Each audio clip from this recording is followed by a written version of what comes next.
Righto, the Australian Aquarius has officially arrived in Vanuatu. It was a bit of a long day yesterday. Oh, it wasn't too bad. Look, got up at 3 o'clock in the morning in good old Coffs Harbour, met up with Adam. We had a 5-hour drive to Brisbane Airport where we got introduced to another new friend called Tony. So here I am in Vanuatu with Adam and Tony. The actual flight was about 2 hours from Brisbane. It's time to return to your seat and fasten your seatbelt. Yeah.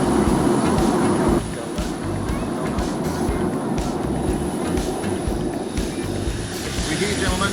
Bit of an interesting drive out to the resort, the Isle of Magic Resort where I am right now.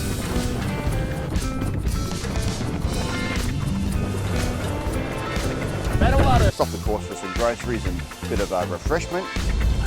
All right, just got a little stop off here. Got some groceries going on from the store, and of course, refreshment for the journey back to the Isle of Magic accommodation.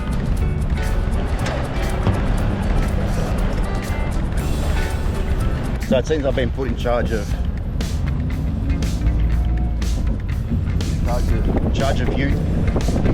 ute security.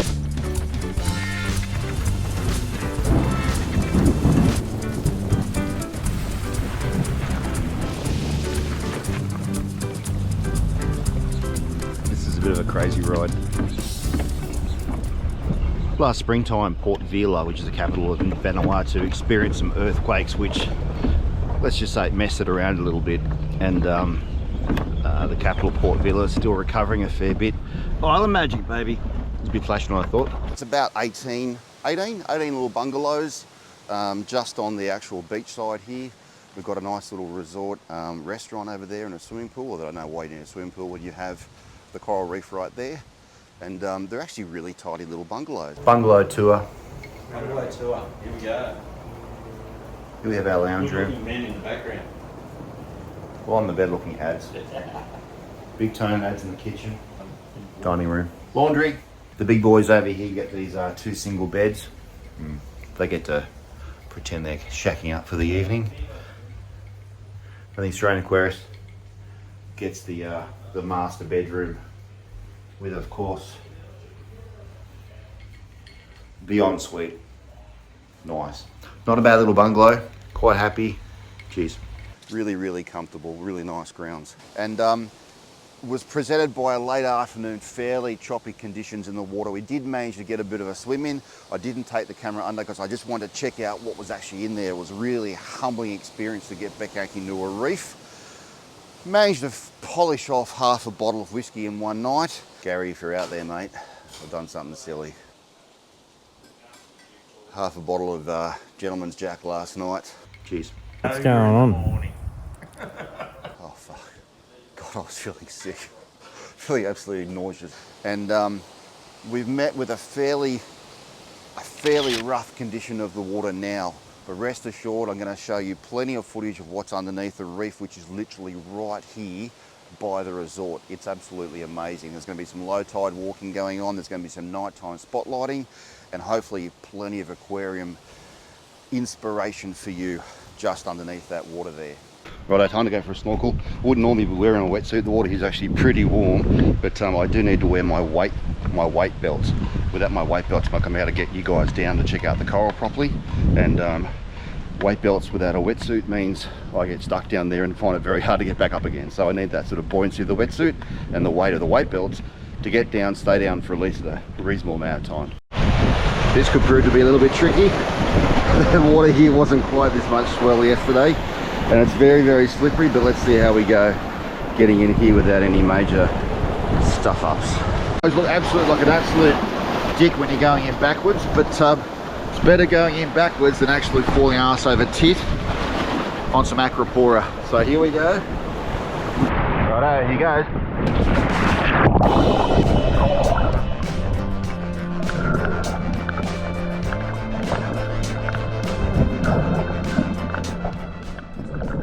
I must admit, when you first dive into a reef like this, it's really humbling. It's quite overwhelming, actually.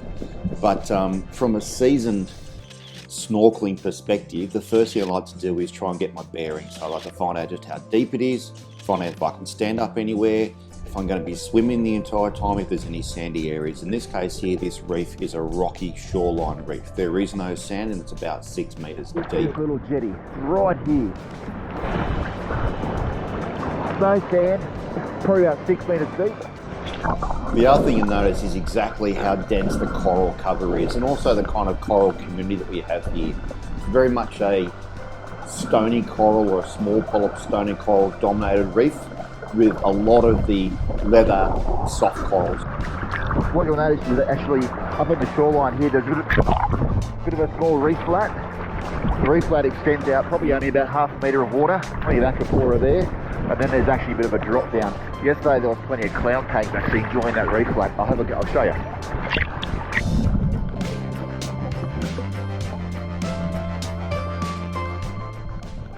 As I take you up this reef wall towards the reef flat, there's an amazing Aquaphora robusta, which becomes one of my most favourite corals from the trip. But you've got to be really careful because the water level above this reef flat is roughly only about half a metre deep. And it doesn't look it, but there's a lot of water movement and a lot of force going on there. And if you're not careful, it's very easy to get dragged across the coral and back up onto that rock, and you're going to cut yourself up pretty bad.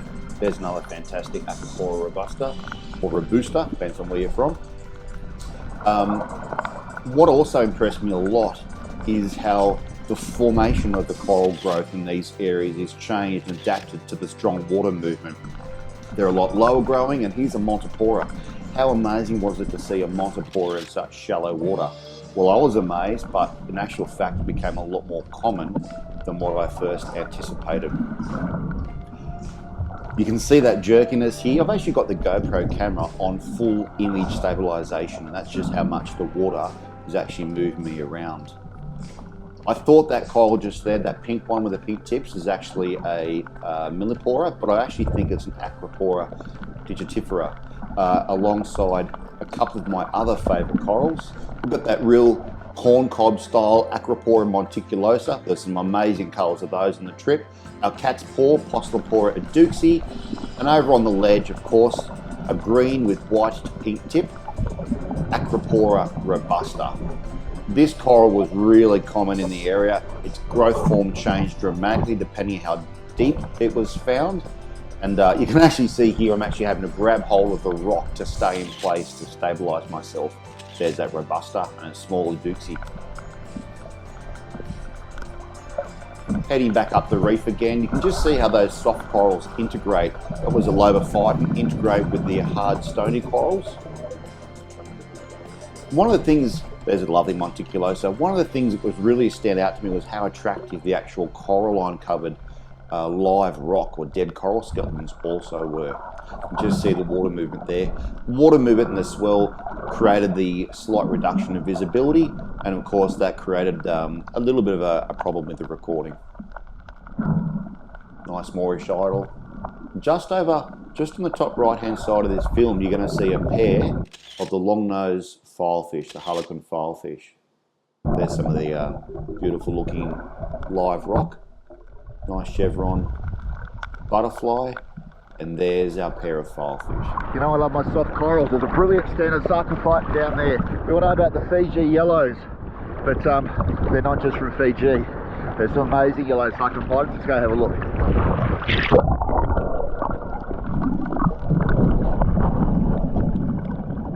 Now I absolutely love my soft corals, and in particular my sarcophytons. And the sarcophytons on this trip didn't disappoint. They were absolutely beautiful. Great big colonies of individual corals. This one here had more of a whitish tip, but here's that true sarcophyton elegans, which I guess in the trade we call the Fiji yellow, but of course, this is Vanuatu. We did have some similarities, I think now they're called sclerophytums, but also really common on the trip was lobophyton, which is identified by a much more ridged appearance. And these guys would cover an area the size of a small car. And they're all integrated really well with the SPS corals. And in case of the lobophyton, right up high on the reef flat itself, under strong lighting and that surging swell.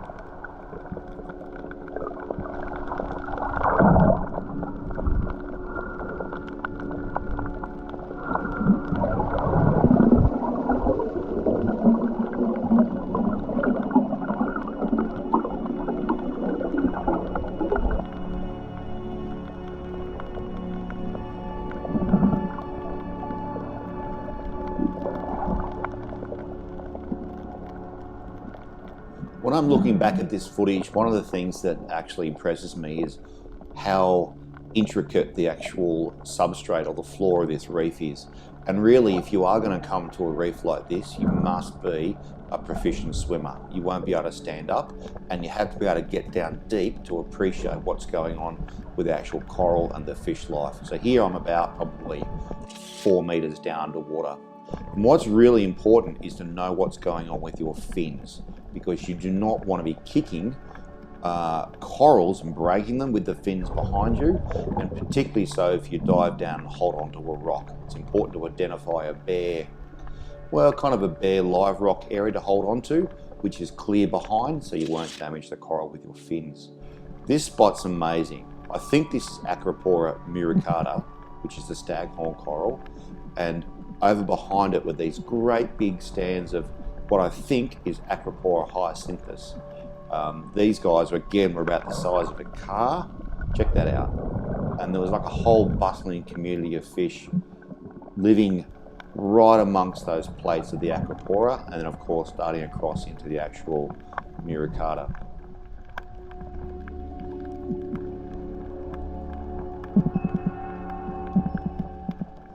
Now this was a really exciting find for me on the trip.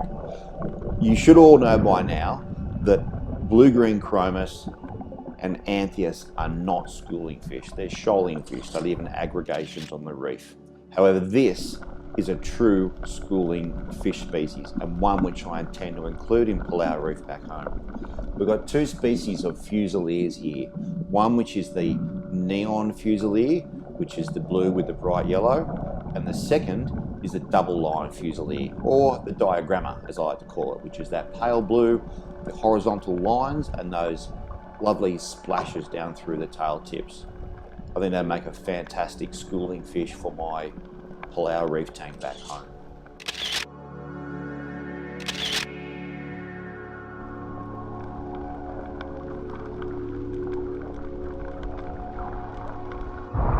Ads over here just found, this topic's made a bit hard. Ads over here has found a parietes with quite a healthy population of Christmas tree worms in it. I'll go down and show you.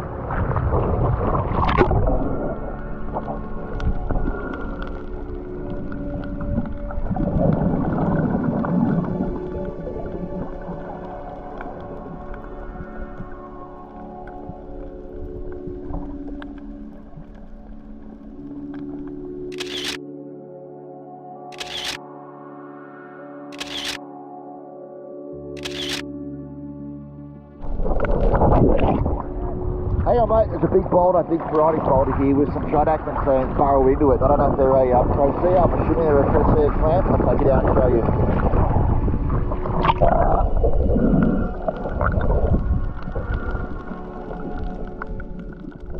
Now there are two species of clam that would actually bury within the substrate that they're living.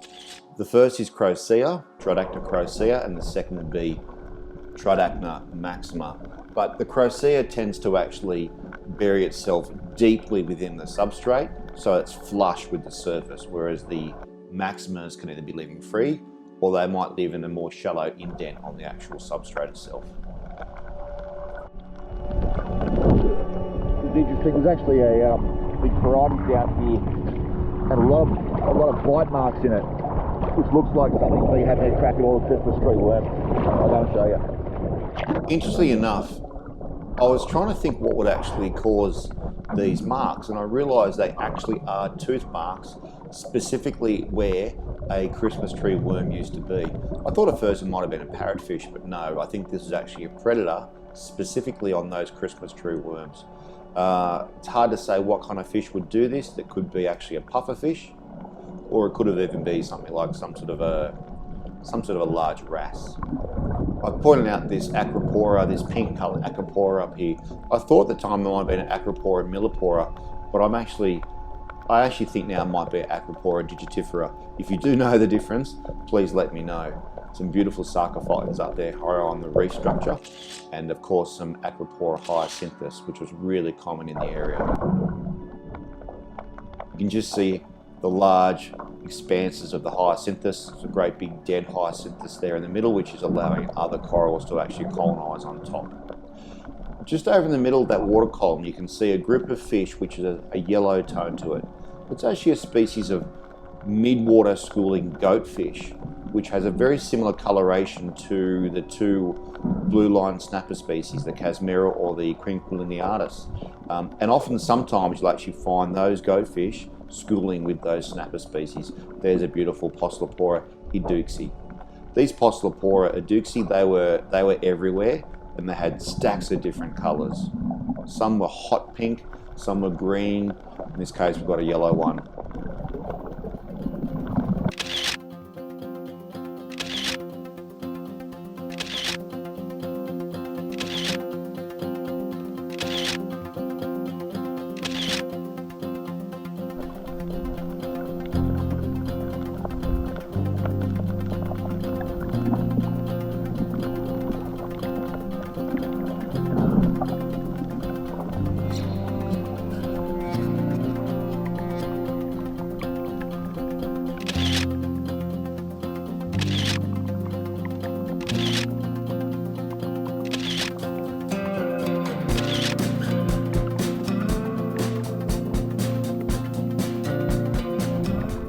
Coming around the bend, and we come across a group of melanopus clownfish and their bubble tip anemones. These guys were really common in Vanuatu, and they lived in these almost like a colony or a harem structure. The bubble tips were deeply buried in the rock, and they were always this kind of a tone. What you're about to see is a little family of skunk clownfish, and one particular skunk, the female, has a really interesting little pattern on her face, just in front of that white striping, almost like the start of what might be a mutation that could be used in the aquarium industry to develop a new variant. Lovely big group of convict tangs. Not so easy to keep in the aquarium. If you are going to keep a convict tang, make sure you get it a little bit bigger than normal, because when they're small, they're very delicate. We don't tend to see these big aggregations or shoals of convict tangs in Australia.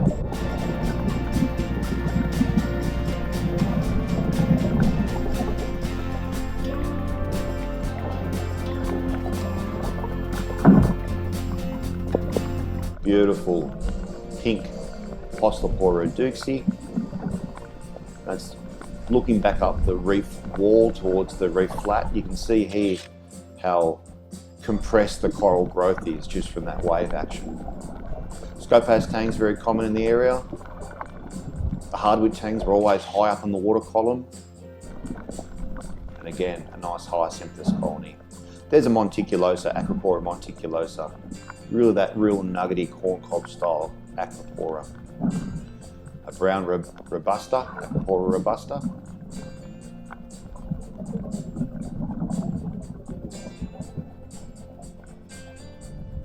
That's just looking out into the water column.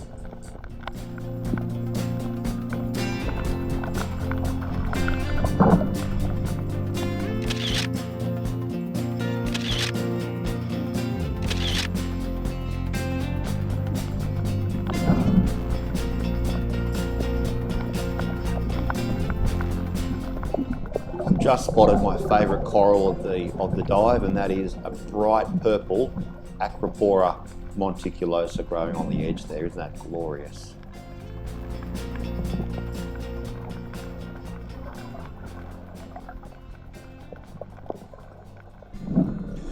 It was around about now that the half a litre of Gentleman's Jack was actually starting to kick in. I think in the morning I might have still been drunk, but this afternoon all this up and down through the water column and holding my breath was starting to really make me feel quite nauseous, and I was looking for a bit of comfort. LPS corals weren't so common in this reef, but here's a good example of what I think is a platygyra, and you're about to meet some Lobophilia.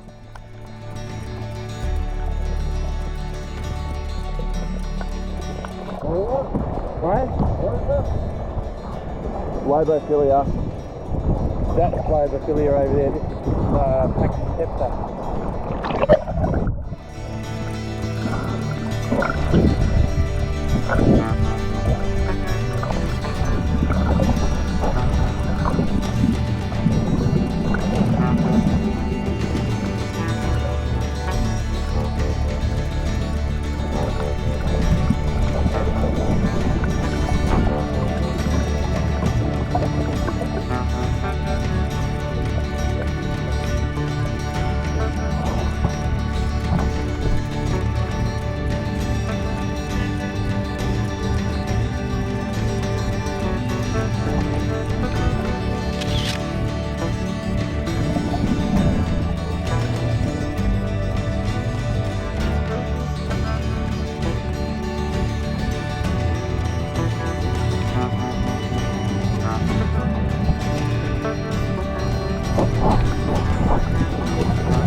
that being done, it's time to snorkel on back to the jetty, get ready for a couple of drinks and a brand new day. You know when you're really drunk and you start to fall over, or when you're in the snow, when you start to fall, and the best thing to do is just fucking fall over. Get it done. But you try not to. It farted out the all back. Of a sudden it I did what you involves, said. like the ski lift and a whole heap of moguls. If it's everywhere, it means you put actually enough crash on. into the door of the pub at the bottom of the hill. By the time you fall over, he did I look that like Donald Trump. down some slippery rocks to the water. Or at least Donald Trump's Adam and I are we're waiting for him to fall, and it's like like a boulder coming down the hill. And he was gathering things on the way down, you know, like a snowball type thing. And like there's a fin has flown this way and the mast has flown that way. But the classic was, His tank stayed on, he stayed on, but pretty much everything else we had to throw in the water. yeah. But the classic was when he got in the water, he pops up and he goes, "I'm alright, I'm fine." Pops up and goes, it's like, how? How are you okay? How did you not fall over? And he covered different terrain as he's going. Collected barnacles and shit in his...